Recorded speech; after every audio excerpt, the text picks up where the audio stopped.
Unlock the power of cutting-edge AI, entirely on your terms, with Deepseek R1's open source release. Dive into the world of Deepseek R1 by first ensuring you have the necessary tools. This typically involves setting up a robust development environment. Think of it as preparing your workshop. Before you start building something amazing, you'll want to have Python installed, as it's the primary language for interacting with AI models like this. Next, you'll need to get the Deepseek R1 model. Files themselves. The open source nature means you can access these directly. This usually involves cloning a repository from a platform like GitHub. It's like downloading the blueprints and materials for your project. Make sure to follow the specific instructions provided by the Deepseek R1 community for the most up-to-date download methods. Once you have the model files, it's time for integration. This involves setting up the dependencies essentially.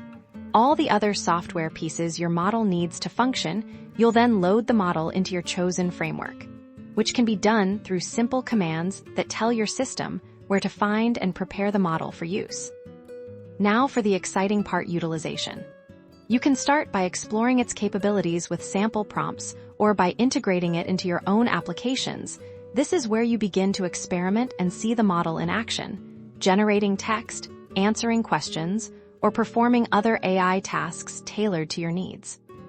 The beauty of open source is the community. If you encounter challenges, the Deepseek R1 community is your resource. You can find forums and documentation where developers share solutions and insights, and of course, you can contribute your own findings, bug fixes, or even new features, helping to shape the future of Deepseek R1 for everyone.